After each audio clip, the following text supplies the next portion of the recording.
Hey guys, तो आज हम जिस मूवी को एक्सप्लेन करने जा रहे हैं उसका नाम है लाइफ लाइक। ये मूवी 2019 में रिलीज हुई थी। तो चलिए वीडियो शुरू करते हैं। तो मूवी स्टार्ट होती है और हमें दिखाए जाते हैं दो मैरिड कपल्स, जिसमें से एक है जेम्स और दूसरी है सोफी। फ्रेंड्स, सोफी के बारे में इतना जान लो, उसे मिडिल क्लास लाइफ जीना ज्यादा पसंद है। वो ज्यादा बड़े लोगों से मिलना या ज्यादा बड़ी जगह पे जाना नहीं पसंद करती है। खैर, हम यहाँ पर देखते हैं दोनों एक नए घर में शिफ्ट हुए हैं और दोनों ये घर में आते ही चुम्मा चाटी शुरू कर देते हैं। इतने में ही जेम्स को एक कॉल आता है और कॉल पिक करने के बाद उसे पता लगता है कि उसके फादर की डेथ हो चुकी है। इसके साथ साथ उसे बताया जाता है कि उसके फादर की जो भी प्रॉपर्टी है, जो भी सारा बिजनेस है, अब उसे ही मिल जाएगा और आगे चलकर सब उसे ही संभालना है। जिसके अगले दिन हम देखते हैं कि सोफी और जेम्स दोनों जेम्स के फादर के घर जाते हैं और यहाँ पर उनके फादर का घर बहुत ज्यादा बड़ा था, क्योंकि दोस्तों वो बहुत ज्यादा अमीर थे। लेकिन सोफी इस घर को देखकर थोड़ा बहुत अनकंफर्टेबल हो जाती है और वो जेम्स से कहती है कि मैं इतने बड़े घर में नहीं रहना चाहती, बल्कि मुझे तो वो छोटा सा घर ही पसंद है जिसमें हम पहले रहते थे। पर जेम्स सोफी को किसी तरह कन्विंस करता है कि अब उन्हें इसी घर में रहना पड़ेगा,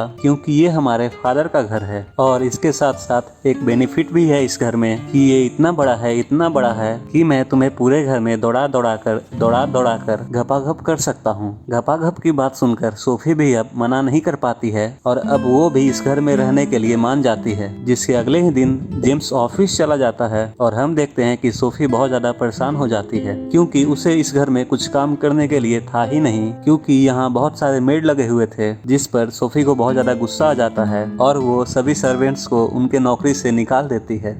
और रात में जब जेम्स घर लौट कर आता है तब उसे कोई भी सर्वेंट नजर नहीं आता। जिस पर वो जब सोफी से पूछता है तो सोफी बताती है कि उसने सारे सर्वेंट्स को निकाल दिया है, क्योंकि वो लोग उसे कुछ काम करने ही नहीं देते थे। जिस पर जेम्स बहुत ज्यादा गुस्सा होता है और बोलता है, पागल हो गई है बेन स्टोक्स, तू इतने बड़े घर में अकेले काम कर लेगी। इस पर सोफी के पास कोई रिप्लाई नहीं था, लेकिन लड़कियों के पास बहुत बड़ा औजार होता है जिससे वो किसी भी लड़के को मना सकती है। जी हाँ, वही वाला औजार वो यूज करती है जेम्स को मनाने के लिए। जिस पर जेम्स भी थोड़ी देर में मान जाता है और वो भी सोफी के कुएं में से पानी निकालना शुरू कर देता है। जिसके अगले दिन जब जेम्स ऑफिस में होता है तब उसे सोफी कॉल करके बताती है कि अपने घर का घास बहुत ज्यादा बढ़ चुका है, तो जब तुम लौट कर आना तो घर की घास साफ करना। जिसके बाद हम देखते हैं कि जब जेम्स रात में ऑफिस से थक हार कर आता है तो सोफी उसे घास हटाने भेज देती है। जेम्स इस बात से बहुत ज्यादा गुस्सा हो जाता है, क्योंकि वो अभी ऑफिस से थक हार कर घर आया था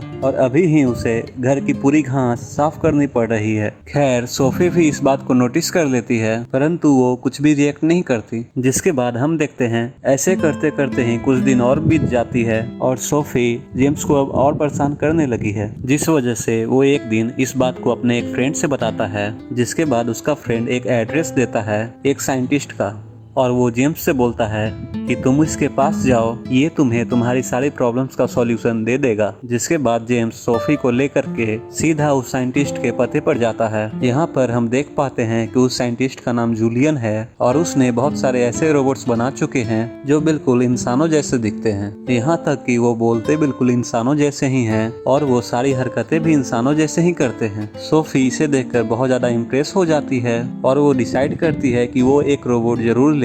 जिसके बाद हम देखते हैं साइंटिस्ट एक रोबोट का डेमो भी करके दिखाता है, लेकिन सोफी एक मेल रोबोट पसंद करती है। उस रोबोट का नाम हेनरी है और उसे ये लोग खरीद करके घर पे भी ले आते हैं। रोबोट देते समय साइंटिस्ट इन्हें एक बात समझाता भी है कि हो सकता है स्टार्टिंग के 3-4 दिन रोबोट अच्छे से बिहेव ना करे, पर 2-3 दिनों में ये आपको अच्छे से समझ जाएगा और उसके बाद ये आपके अकॉर्डिंग ही काम करेगा। सोफी को ये कहीं से रोबोट नहीं लगता, क्योंकि उसकी सारी हरकतें फर्क से भरी हुई थी जो कि कोई इंसान ही कर सकता है। जिस पर जेम्स सोफी को समझाता है कि ये एक रोबोट ही है, तुम बार बार यही सोच रही हो कि ये इंसान है, इसलिए तुम्हें ये इंसानों जैसा लग रहा है। इसके बाद जब सोफी एक दिन नहाकर बिना कपड़ों के ही बाहर आती है तो वो रोबोट सोफी के कुछ पार्ट्स को बार बार घूर कर देखते रहता है। सोफी ये देखकर थोड़ी डर जाती है, फिर वो जल्दी से टॉवेल और कपड़े पहन लेती है, क्योंकि उसे लग रहा था कि शायद ये एक इंसान है। जिसके बाद वो ये बात जेम्स को भी बताती है, जिसके बाद जेम्स उसके माइंड को क्लियर करता है कि नहीं, ये बस एक रोबोट ही है, इतना टेंशन मत लो।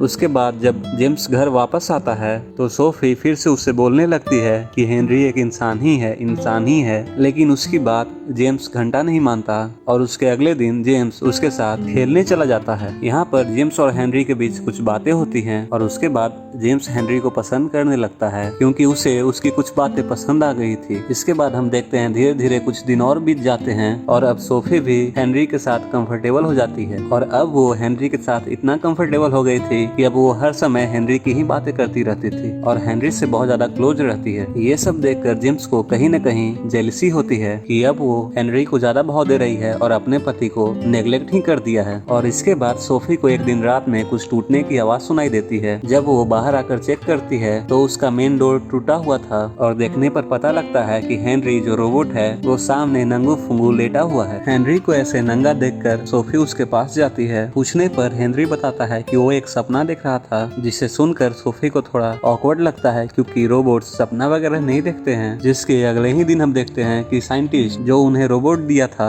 वो उनके घर आता है, जिस पर सोफी उस साइंटिस्ट को बोलती है कि आपका रोबोट तो बिल्कुल इंसानों जैसे बिहेव करता है, जिस पर वो बोलता है कि थोड़ा सा ग्लिच हो गया था। साइंटिस्ट बोलता है कि आप अब उसे रखिए, अब आप उसको कहीं से भी इंसान नहीं लगेगा। उसी रात जेम्स लाइट बुझाकर पूरी तैयारी कर बैठा हुआ था। जैसे ही सोफी आएगी वो उसे पटक कर पूरा घपाघप करेगा, लेकिन सोफी जेम्स के सारे अरमानों पर पानी फेर देती है। सोफी ये बोलती है कि आज मेरा मन नहीं है बाबू। इसके बाद हेनरी को भी मन मारकर सोना पड़ता है। उसके बाद हम एक दिन देखते हैं सोफी हेनरी से मसाज करवा रही होती है और वो कार्यक्रम धीरे धीरे संतरा निचोड़न कार्यक्रम और उसके बाद उंगल प्रक्रिया और उसके बाद घुसाने वाली कार्यक्रम में बदल जाती है। इसके बाद सोफी बहुत ज्यादा हैरान हो जाती है और उसके अगले ही क्षण उसकी आँख खुल जाती है। उसे पता लगता है कि वो तो एक सिर्फ सपना देख रही थी। उसके तुरंत बाद उसे एक आवाज सुनाई देती है और जब वो बाहर निकल कर देखती है तो बाहर हेनरी खड़ा था जो कि उसे देखकर बाहर जा रहा था। तो सोफी उसे देखती है तो सोफी उससे पूछती है कि क्या तुमने मुझे नंगू पुंगू देखा था, जिस पर हेनरी बोलता है कि आप बताओ मैं हाँ बोलूं या ना बोलूं, जो आप बोलोगी मैं वही बोल लूंगा, क्योंकि दोस्तों वो एक रोबोट था और जो सोफी बोलेगी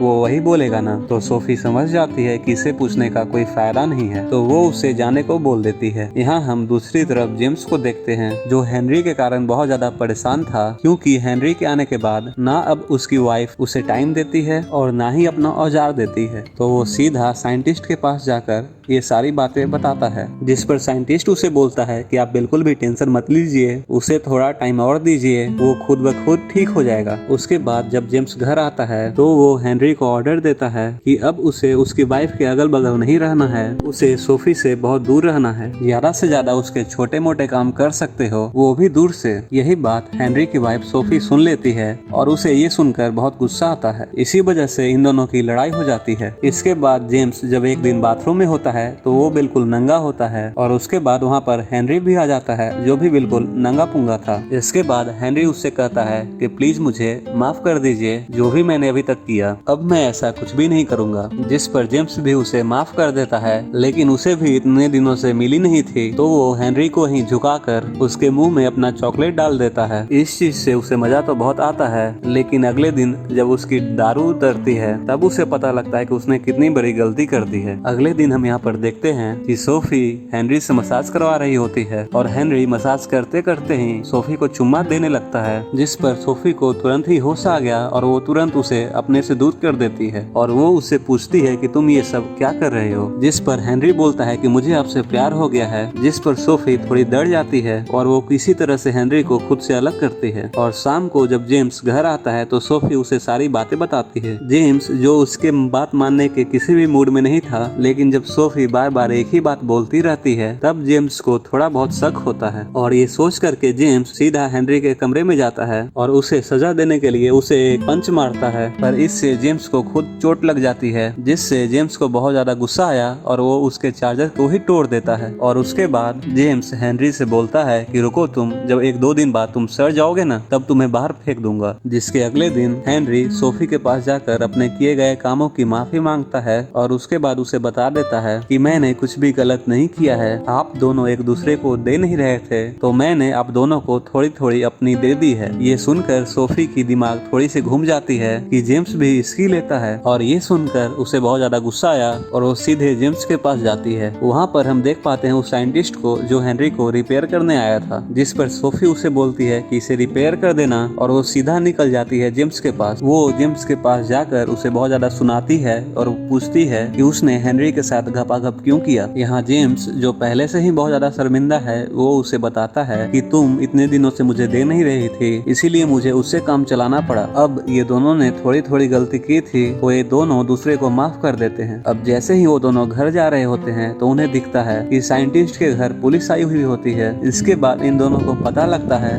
कि ये साइंटिस्ट कोई भी ह्यूमन रोबोट बनाता ही नहीं था, बल्कि इसके रोबोट तो बस एक इंसान ही थे। मतलब फ्रेंड्स, हेनरी एक इंसान ही था। और इसके बाद ये मूवी यहीं पर एंड हो जाती है। दोस्तों, अगर आपको हमारा ये वीडियो पसंद आया हो तो हमारे वीडियो को लाइक करिए, हमारे चैनल को सब्सक्राइब करिए, और अगर आपको हमारा ये एक्सप्लेनेशन अच्छा लगा हो तो हमारे चैनल को सब्सक्राइब करके सपोर्ट जरूर करिएगा। Thank you.